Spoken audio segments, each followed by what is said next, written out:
Bonjour, je suis Yitzhak Lévy. Aujourd'hui, je vous présente mon exposé sur les symboles du nombre 5 dans le Torah et dans le judaïsme.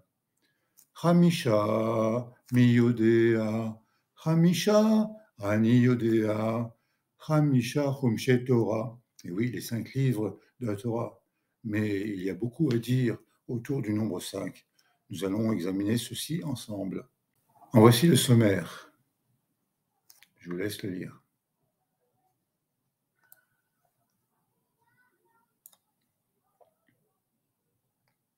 Introduction. Le chiffre 5 représente un système de comptage en lien avec les mains, chaque main avec 5 doigts, n'est-ce pas? La valeur numérique de la lettre He évoque le souffle de la vie. Le chiffre 5 apparaît en plusieurs occurrences dans la Torah, dans les 5 livres du Pentateuque, Bereshit, Shemot, Vayikra, Bamidbar et Devarim, bien sûr. Le 5 est un symbole du centre. En effet, considérons les 4 régions cardinales, plus le centre qui donne la relation. En ce sens, un symbole d'équilibre. Examinons les flèches et le point central, le 5.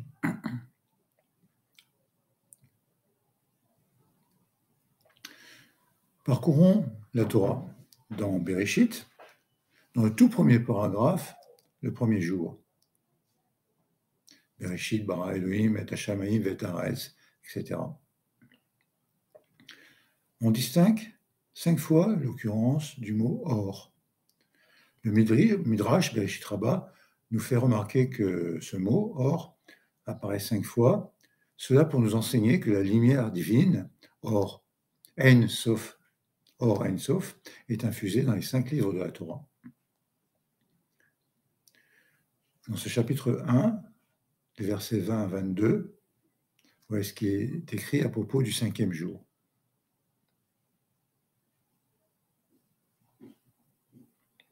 En particulier, en ce 5e jour, il y a la création des poissons qui sont protégés du mauvais œil, car cachés des yeux par l'immensité de la mer.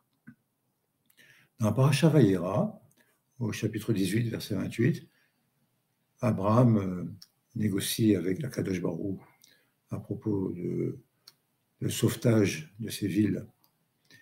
Peut-être à ces 50 justes, il en manquera 5, à raison de 10 justes par ville, puisqu'il y avait 5 villes concernées, Sodome, Gomorre, Adma, Tsevoïm et Tsoar, selon le Targum Yonatan.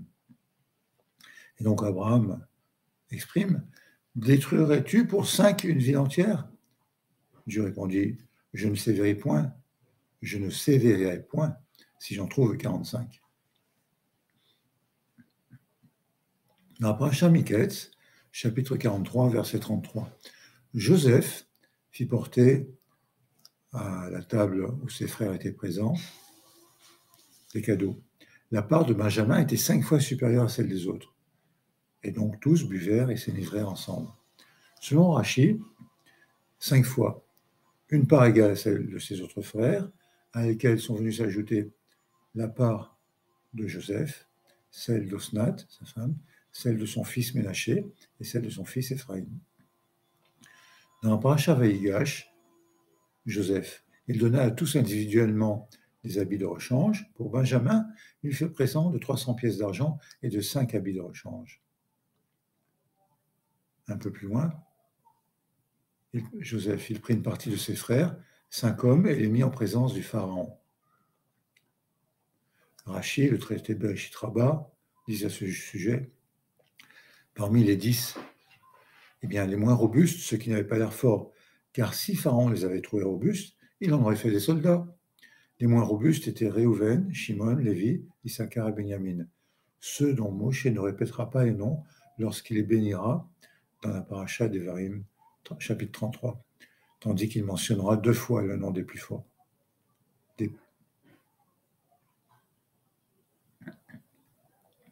Dans Parasha Vaïgash, au chapitre 47, verset 24. Puis à l'époque des produits, vous donnerez un 5e à Pharaon. Les 4 autres parts vous serviront à ensemencer les champs et à vous nourrir ainsi que vos gens et vos familles. En quelque sorte, Joseph instituait la TVA à 20%. Et donc, Joseph imposa au sol de l'Égypte cette contribution qui subsiste encore d'un 5e pour Pharaon. Seul le domaine des prêtres était excepté. Dans Shemot, le livre, la paracha Béchala, chapitre 13, verset 18. Dieu fit donc dévier le peuple du côté du désert vers la mer des Joncs. Les enfants d'Israël partirent en bon ordre, équipés. Partirent du pays d'Égypte en bon ordre.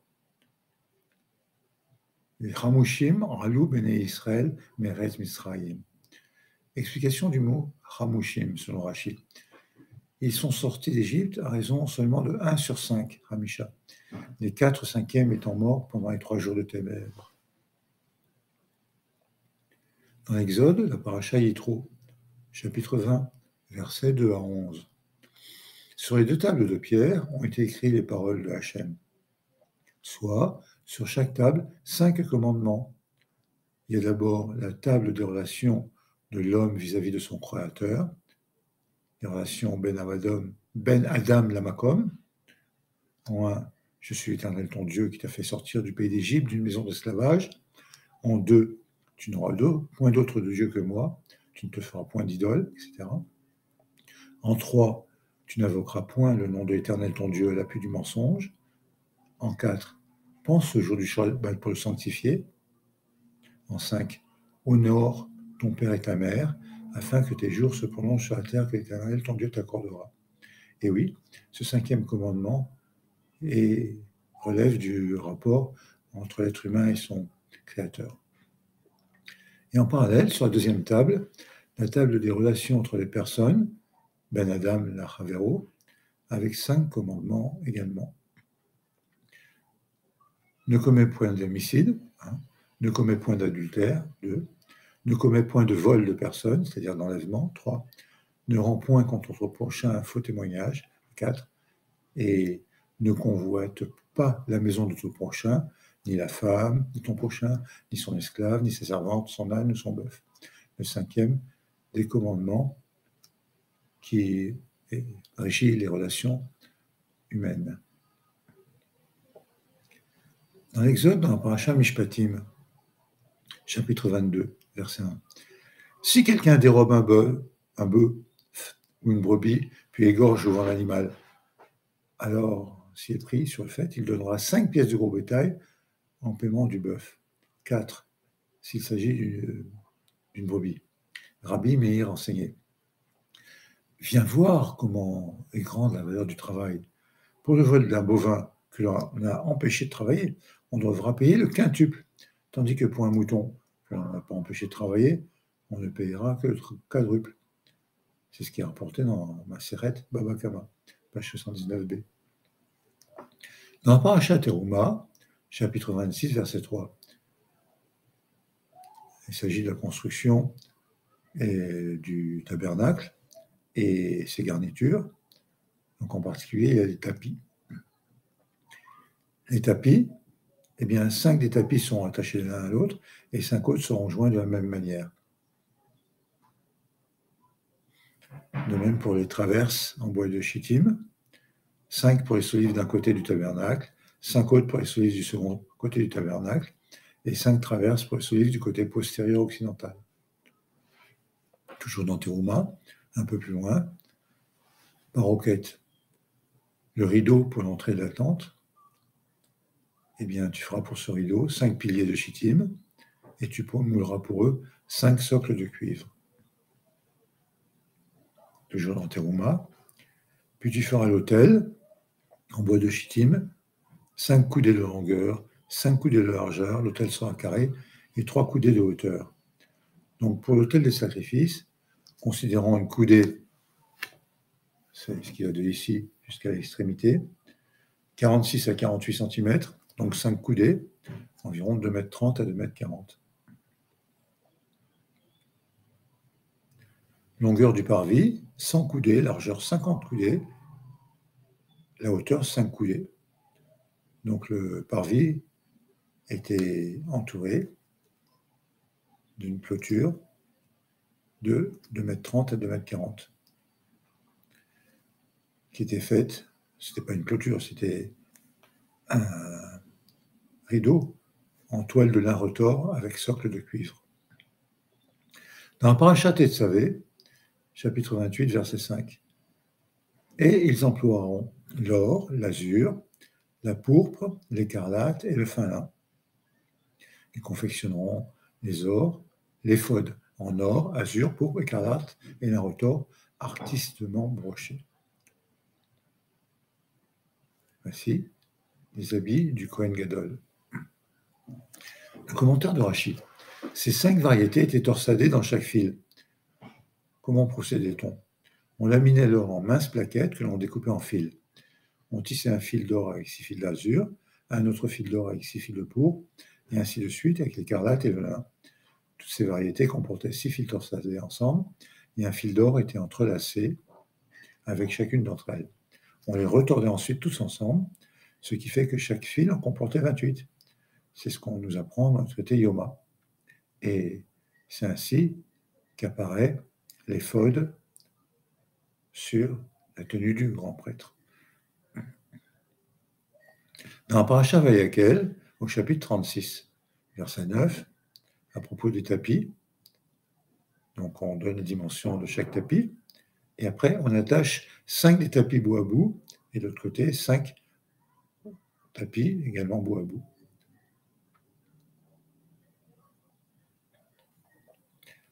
Toujours dans la paracha Vayakel, dans la construction du Ohel Moed et de la tente d'assignation.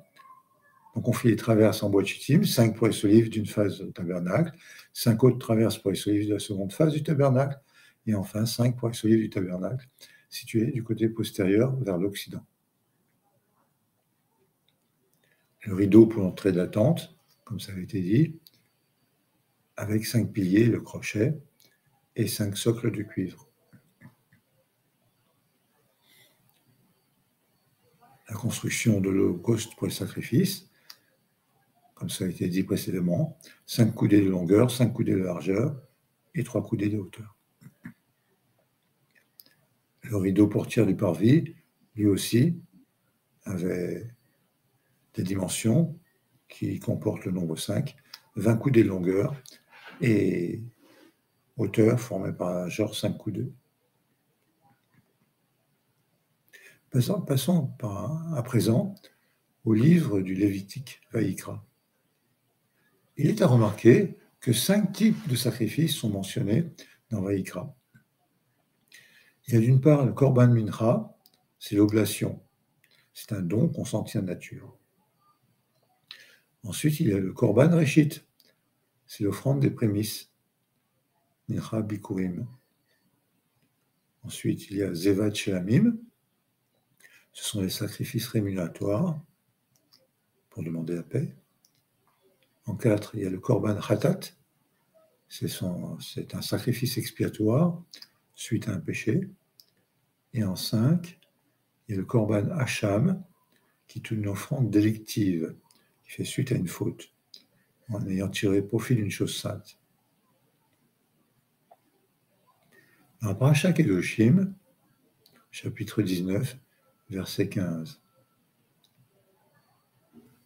Dans l'exercice de la justice, il est dit « Vous ne ferez pas d'iniquité dans l'exercice de la justice, ne montre ni ménagement aux faibles, ni faveur aux puissants, juge ton semblable avec impartialité. » Le commentaire de Rashi, cela nous apprend que le juge qui fausse ce droit, il est 5 fois fautif. Il est inique, détestable, exécrable, proscrit et abominable. Autre chose, à propos des prémices, des fruits. Quand vous serez entré dans la terre promise, vous aurez planté quelques arbres fruitiers. Les 3 premières années, s'il y a des fruits, c'est comme une excroissance. Vous n'en mangez pas. La 4e année, les fruits sont bien développés, mais ils sont consacrés à des réjouissances en l'honneur de l'Éternel. Et c'est seulement la 5e année que vous pourrez jouir de ces fruits de manière à en augmenter pour vous la récolte. Je suis l'Éternel votre Dieu, donc conformez-vous à cette prescription. Alors, Rashi demande, à partir de quand compte-t-on? Dans le Torah de Kohanim, il est dit, à partir du moment de sa plantation. Et puis, il est dit, pour augmenter pour vous sa récolte, à savoir, si vous respectez cette mitzvah les bikurim. Si vous les observez, cela contribuera à accroître la récolte, car Akadosh Baruch Hu, en récompense, il bénira les fruits des nouvelles plantations. Rabbi Akiva enseignait. La Torah argumente contre le penchant au mal, afin que l'on ne se dise pas « Oh, ça fait 4 ans que je me donne de la peine pour rien en ayant planté tous ces arbres fruitiers. » C'est pourquoi il est écrit pour augmenter pour vous sa récolte à partir de la 5e année. Et la phrase se termine par « Je suis Hachem » qui promet et à qui on peut faire confiance pour tenir parole. Dans Parashat Kedoshim, toujours, chapitre 19, verset 35. Ne commettez pas d'iniquité en fait de jugement, de poids et de mesure. Commentaire de Rashi. De quel jugement est-il question ici? Eh bien, ceux dans la mesure, le poids et la capacité. Cela nous apprend que celui qui mesure est appelé un juge, car frauder dans une mesure, c'est comme frauder en justice. Tout comme le juge inique, le fraudeur est appelé des mêmes 5 qualificatifs: inique, détestable, exécrable, proscrit, abominable. Et il est la cause de 5 conséquences mentionnées à propos du juge. S'il se comporte mal, eh bien, il rend le pays impur, il profane le nom de Hachem, il éloigne la Shrina, il fait succomber Israël par l'épée et il le fait exilier de son pays. En dernier ressort. Dans Parashat Be'ukotai, chapitre 26, verset 8. 5 d'entre vous, les Israélites, en poursuivront une centaine de vos ennemis, et 100 d'entre vous une myriade. Et vos ennemis tomberont devant votre glaive. Commentaire de Rashi. 5 d'entre vous en poursuivront 100, d'entre les plus chétifs des vôtres et non des plus vigoureux. Et 100 d'entre vous en poursuivront une myriade. Comment se fait-il qu'il n'y ait pas le même rapport de 5 contre 100 ennemis et de 100 contre 10 000 ennemis? Le compte n'y est pas. Il aurait peut-être fallu écrire « et 100 d'entre vous poursuivront 2000 ». Et voilà. C'est que la puissance d'un petit nombre de gens qui observent la Torah n'est pas comparable à celle d'un grand nombre qui observe la Torah. Leur puissance va en augmentant. Toujours dans Be'ukotai, chapitre 27, verset 1. À propos de l'estimation des personnes.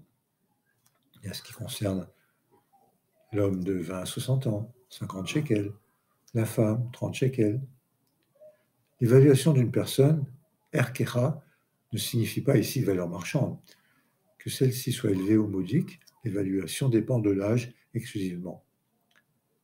Tandis que pour les enfants, depuis l'âge de 5 ans jusqu'à l'âge de 20 ans, le taux sera pour un garçon de 20 shekels, pour une fille de 10 shekels. Depuis l'âge d'un mois jusqu'à 5 ans, le taux d'un bébé et d'un petit garçon sera de 5 shekels, tandis que celui d'une fille de 3 shekels. Dans la Parashat Bamidbar, chapitre 3, versets 46 et 47, pour la rançon des 273, excédant des premiers-nés israélites sur le nombre des Lévites, tu prendras 5 shekels par tête. Tu les prendras selon le poids du sanctuaire, chaque shekel valant 20 guérins. Commentaire de Rashi. Il s'agit des premiers-nés qu'il fallait racheter, à savoir que les premiers-nés étaient un excédent de 273 par rapport à tous les Lévis qui avaient été recensés. Ces deux que tu prendras 5 shekels par tête, en fait, c'est une allusion. Cela correspond au prix de vente de Joseph, à savoir 20 pièces d'argent, tel que ça a été rapporté dans Bereshit, chapitre 37, verset 28. Et Joseph était le premier-né de Rachel. Dans la Parashat Nasso, chapitre 6, versets 2 à 4. Pour le nazir, un homme ou une femme fait expressément vœu d'être nazir. Il s'abstient en l'honneur de l'Éternel. Il veut se séparer, être saint.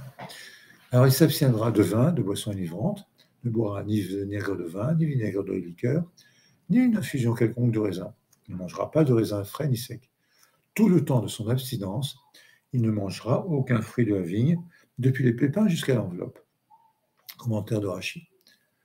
Le nazir s'engage à ne consommer aucun produit de la vigne, car chacun de ces produits peut exciter les instincts qui mènent ensuite à l'ivresse.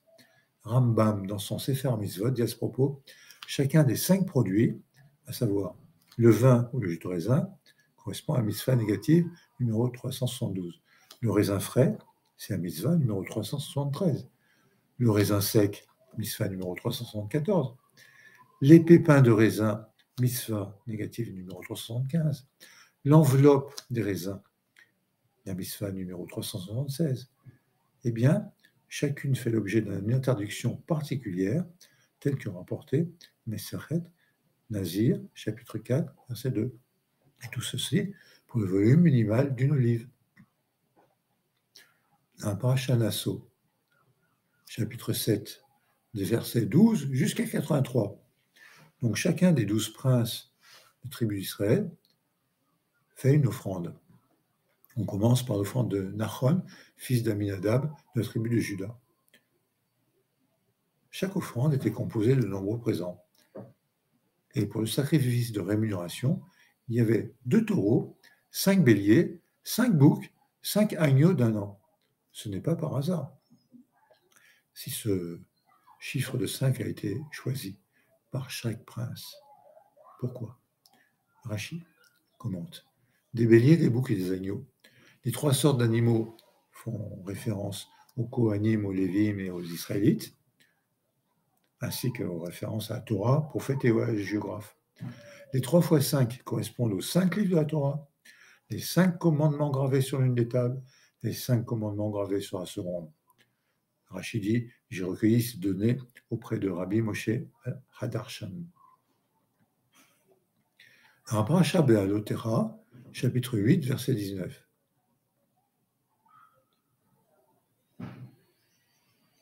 Où l'on voit que il est écrit « Et je les ai donnés comme adjoints à Aaron et à ses fils entre les enfants d'Israël, pour faire l'office des enfants d'Israël dans la tente d'assignation et pour servir de rançon aux enfants d'Israël, de peur qu'il y ait une catastrophe parmi les enfants d'Israël, si ceux-ci s'approchent des choses saintes. » Selon Rachi, les mots « fils d'Israël » figurent 5 fois dans ce seul verset pour faire connaître tout l'amour qu'ils leur portent.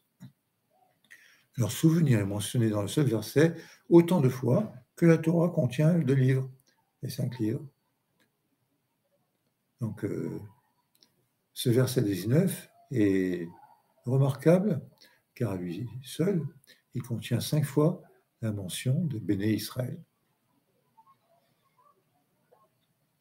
Dans Parashat Korah, chapitre 18, verset 16, quant au rachat du premier-né, tu l'accorderas à partir de l'âge d'un mois, au taux de 5 shekels. Nos sages enseignent que le rachat intervient lorsque le bébé a 30 jours accomplis. Il est alors considéré comme viable. C'est au père qu'incombe ce devoir. Le rachat se fait avec une somme de 5 shekels, soit en espèces, soit en objet mobilier de cette valeur. La somme est remise au Kohen.